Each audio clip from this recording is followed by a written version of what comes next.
Hello, and welcome back to LuxeSci, a podcast to reignite your wonder by exploring the science behind luxury items. So we're a little late with getting this episode out due to some travel that went a bit awry, as most travel is doing these days. But the silver lining on that is our podcast is now timed for around the July 4th holiday, and we can delve into the explosive world of fireworks.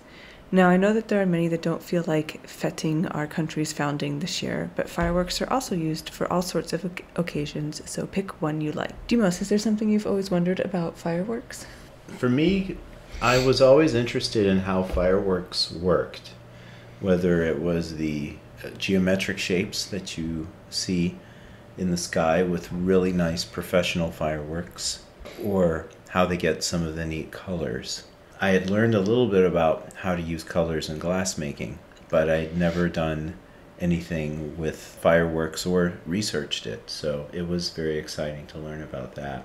Yeah, so I always wondered how you can sort of pack a firework to get all the different colors and effects and things like that. I think my fondest memory of fireworks is we used to go to Maine every summer and we'd stop at the New Hampshire border because they have fewer restrictions there for fireworks and stock up. And we'd take them down to the lake that we were staying at and set them off. And my brother and my cousin would make a big show and arrange and time them. And we would call it their pyrotechnic extravaganza. And it was so fun just to have that little moment. For me, fireworks was experiencing them on the beaches after dark on the North Carolina and South Carolina coast, where you have huge swaths of sand between the hotels and the water. You can go out for these lovely evening walks, and just about every 150 or 200 feet, someone's setting off a Roman candle or bottle rockets or whatever they found at the local fireworks stores, especially South Carolina.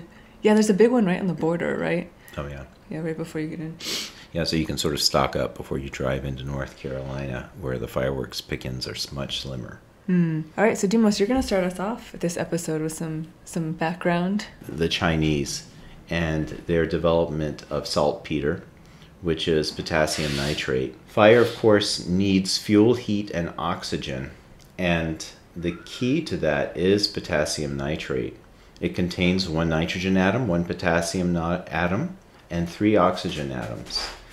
This internal oxygen is perfect because it provides a combustion process. The oxygen donor is built into the molecule. Well, isn't that handy? It is handy because what you have is an oxidizer. And if you're launching rockets... Wait, I have a definition for an oxidizer. Oh, cool. So it's a substance that gains or receives an electron from a reducer, i.e. one that undergoes a chemical reaction where it gains one or more electrons.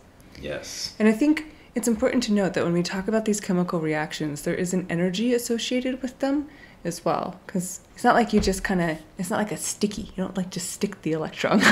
No, it moves quite violently in that direction. There's an energy that's associated with these redox reactions. Yes, and what is also interesting is how fast those reactions can be. In the case of iron turning to rust, not so exciting. But when potassium and nitrogen combine with internal oxidizer, you can create a pretty great amount of energy. However, it's not quite enough. In order to do it right, you also have to combine charcoal and sulfur. Well, you need a reducer. You need something to give it an electron. Yes. When you add charcoal and sulfur, you get gunpowder.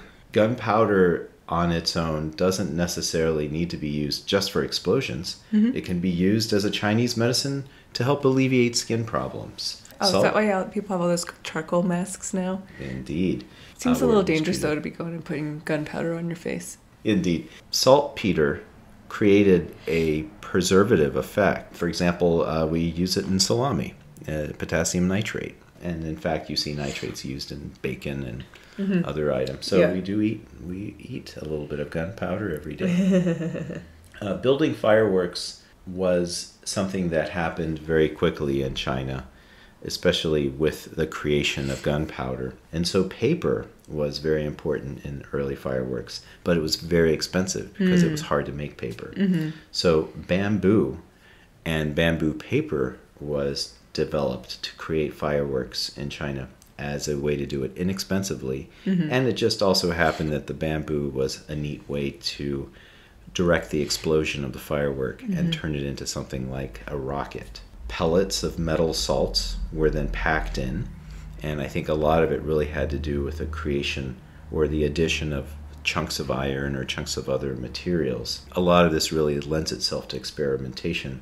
But when metal salts were placed in with the gunpowder, there was an enormous variety in the sparks that were generated. So it didn't take long before calcium, sodium, and other metals, even a little bit of copper, were shown to create quite striking and fascinating color combinations even in the early days. Which came first then? Explosive use of gunpowder for weapons or the creative use of gunpowder for fireworks? That's a good question. I don't have the answer to that. I think as an explosive use, yes, I would imagine the first experiments with gunpowder very much started out as small explosions on the lab bench, if you could call it. Yeah, I don't know if they had a lab bench. Yes, but the table of some sort. Yeah. Over time, yes, I think the opportunities to use it in war, which is where most innovation seems to be sparked from, then yes, it would have been, I imagine, something that would have initially been considered a warrior tool.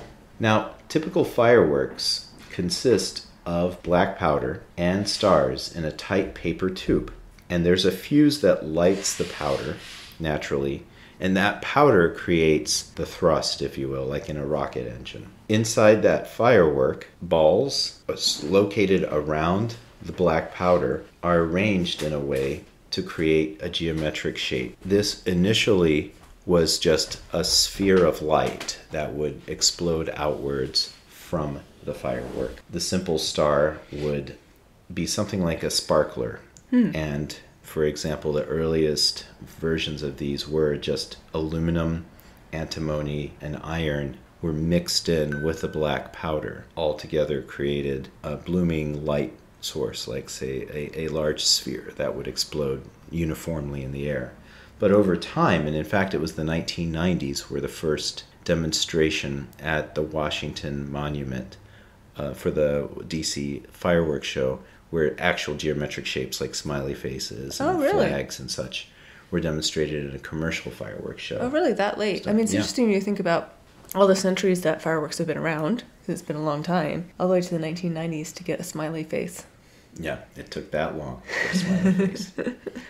There was certainly a lot of innovation going into how fireworks reached the stage of creating smiley faces, because a lot of it also had to do with picking the right types of colors, picking the right size of balls to create the right delay time or the fuse time, so that you could coordinate and choreograph the burning and the redox reactions, so that everything worked in the proper timing from when you lit the fuse to when the fireworks go out. Right. Cool. So what about the colors? How do you get the different colors? Strontium carbonate or lithium can be used to make red color. And calcium chloride can be used to create an orange color. And I'm just going down the rainbow here. Yellow is created using sodium or sodium chloride salt. Barium in green. I have an interesting fact about barium later. And also copper chloride and copper in general creates the blue colors. Chloride in all of these elements, creating this salt, provides a depth of color that is not just a bright spot of light, but that you see this deep, thick hue of color in the night sky. And then for any other colors, really at this point, you can mix copper and strontium and create, let's say, a violet or even any other color. And of course, white, very important in fireworks displays. Titanium or zirconium or magnesium salts can be used to create a white color. Okay. But then we go one step further. If we want sparklers, and sparklers like the hand sparklers are aluminum. I love those. You know those old school silver sparklers that you got with a kid? You would draw them in the air, your name and stuff like that. It's a lot of fun. You gotta love a sparkler. And they did have that smell. It kind of smelled like a can, like a tin can. Yeah, Not tin can, or soda an aluminum can. Yeah. So essentially you're oxidizing aluminum. Antimony creates a glitter Ooh, So you know I can like use- glitter. Yeah, well, antimony there, and then iron for true sparks. Oh, okay. Just straight on sparks. You can have an iron coated rod of same material, and then if you want smoke effects, you can add zinc. Ooh. We don't think about how important smoke is in fireworks, but people like to see some smoke too, and so you add zinc. Unless it's not a windy day and then all the smoke just hangs there and obscures the fireworks. Agreed. Because I've seen that happen. Well, as far as shapes, creating the shapes is about putting on a piece of cardboard suspended in the middle of your gunpowder charge Right. the shape that you want. So you essentially glue the balls onto a piece of cardboard, and then the uniformity of the sphere of gunpowder that blows the shape out blows every ball in a direction away from the center of the charge. And if all the balls are exactly the same mass, they all move away from the center of the charge at the same speed. So you can make a smiley face on a small piece of cardboard And then blow it up, essentially. aligned, yes, with the center of the charge in the middle of the smiley face, and then the smiley face gets distributed uniformly. So it's essentially like you're zooming in on the smiley face as you're looking at it. And this information came from howstuffworks.com. Yeah, they do a good article on things. So I did a little bit of digging. Pyrotechnics are not just for fireworks, right? They're used in flare guns, airbags, even matches is actually a form of pyrotechnic. Yeah, and airbags made a big statement about that. I remember because we had that huge Takata airbag recall. Yes. Just about everyone's airbag was recalled because pieces of metal would end up being part of the pyrotechnic initiator and potentially shrapnel. Yeah. So pyrotechnics are oxidizers, a reducing agent, and fuel. So that's basically just two things. And as we said, an oxidizer is a substance that gains an electron. So a reducer, or reducing agent, is the substance that donates an electron. And that's coupled in what's called a redox reaction, and it's the chemical reaction in which oxidation and reduction takes place. And these are very important biological and geological and other reactions. So redox reactions are really prevalent all over science. In biology, cellular respiration is the oxidation of glucose and the reduction of oxygen to water. Geology, minerals are oxidized derivatives of metals. And so if you want to get the metal out of the mineral, you have to do reduction. So pyrotechnics can also include binders, propellants, colors, smokes, all of things that you have talked about. And so for these pyrotechnics to work, you obviously have to mix the ingredients, right? In the manufacturing, common practice has been to tumble dry powders together or to mix a slurry of wet components with horizontal and vertical blades. However, this is not the best way to mix things. It doesn't actually give you the most homogeneous mixture, and then you also get a lot of batch-to-batch variation doing it this way. So in 2015, a research team, Blair et al., published their results in Chemical Communications, and they proposed using a crystal lattice to stabilize the mixture and produce one with the requisite ratios and minimal batch-to-batch variability. And this was done by using a metal organic framework, and these are compounds of metal ions that are coordinated to organic ligands to form various structures. And the team used these frameworks containing fuel and oxidizing agents to produce the desired effects. So basically a better way to mix your pyrotechnics. So you may be less likely to get a dud of a firework. Oh, wow. So, for example, with this, I'm thinking like a sponge or some sort of... Yeah, it kind of ends up being like framework. that. Yeah. So, a lattice is a very organized arrangement in nature. Yeah. And so it's the same way you're providing that organization, and that way you can sort of ensure the correct ratio of components. But then there's some bad news about fireworks. Uh-oh. So in a 2020 study published in Particle and Fiber Toxicology and authored by Christine Hickey et al., emissions from 10 different fireworks displays were collected and tested in vivo and in mice. Reactive oxygen species were produced in response to the particulates in both in the human airway cells and the bronchial epithelial airway in mice. And reactive oxygen species are byproducts of oxygen metabolism and are important in cell signaling and homeostasis.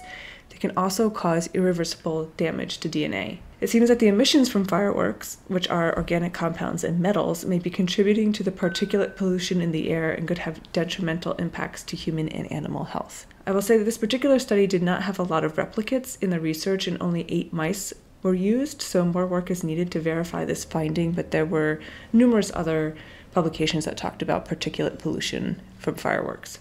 Interestingly, this gets back to barium, which makes green, right? Yeah. There have been cases of acute barium toxicity from individuals ingesting fireworks.